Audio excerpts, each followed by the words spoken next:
బాబాసాహెబ్ అంబేద్కర్ గారి పైన కేంద్ర మంత్రి అమిత్ షా ఏకవచనంతో బాబాసాహెబ్ అంటూ పార్లమెంట్లో అవమానించినందుకు వ్యతిరేకంగా Bahujan student federation of India, Bahujan Samaj party దేశవ్యాప్తంగా చేస్తున్న నిరసనకు సపోర్టుగా మద్దతుగా అమిత్ షాకు వ్యతిరేకంగా ఈ రోజు Bahujan student federation of India ఈ ర్యాలీని చేస్తున్నది.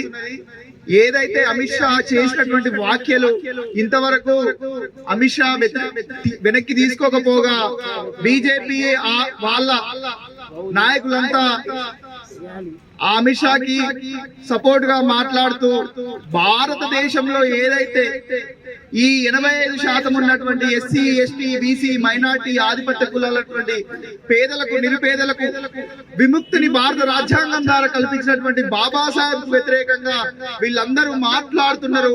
వీళ్ళందరూ బాబాసాహెబ్ వ్యతిరేకమైనటువంటి ఈ దేశంలో ఉన్నటువంటి ద్రోహులు, అదే విధంగా భారత రాజ్యాంగానికి వ్యతిరేకంగా మాట్లాడుతున్నటువంటి వీళ్ళంతా ఈ దేశంలో ఉన్నటువంటి ద్రోహులని ఈ సందర్భంగా Bahujan student federation of India చెబుతూ, ఏదైతే అమిత్ షా చేసినటువంటి వ్యాఖ్యలు బాబాసాహెబ్ ని ఏకవచనంతో మాట్లాడిండో ఆ మాట్లాడినటువంటి మాటల్ని వెంటనే వెనక్కి తీసుకొని తన రాజ్యాంగబద్ధంగా పొందినటువంటి పదవిని కూడా వదిలేసి ఈ మొత్తం యావత్ బహుజన సమాజానికి క్షమాపణ వెంటనే చెప్పాలని Bahujan student federation of India ఈ సందర్భంగా డిమాండ్ చేస్తున్నది.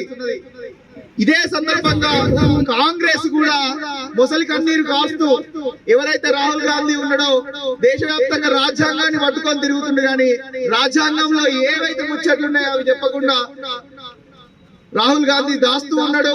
ఇద్దరు ఒక కైన్కి అటువైపు ఇటువైపు బొమ్మ బొరుసలా కాంగ్రెస్ అండ్ బీజేపీ బాబాసాహెబ్ గాని, భారత రాజ్యాంగాన్ని గాని, ఈ బహుజన సమాజాన్ని గాని విస్మరిస్తుంది అని ఈ సందర్భంగా తెలియజేస్తూ, రాహుల్ గాంధీ కూడా భారత రాజ్యాంగాన్ని పట్టుకొని తిరగడం కాదు, రాజ్యాంగంలో ఉన్నటువంటి 1వ ఆర్టికల్ నుంచి చివరి వరకు కూడా ప్రతి ఆర్టికల్ ని ఈ దేశంలో ఉన్న ప్రజలకు చెప్పాలి.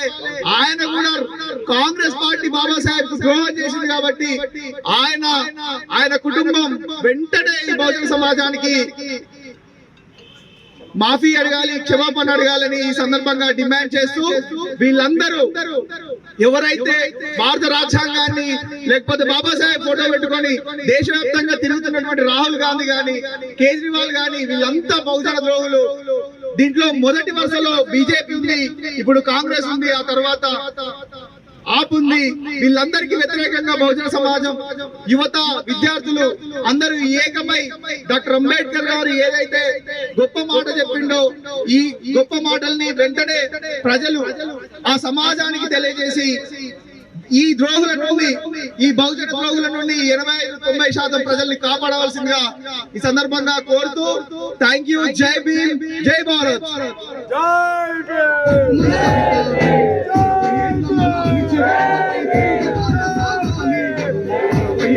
మా నాయకురాలు ఇప్పుడు ధృవతార ఒక 2 నిమిషాలు మాట్లాడుతుంది.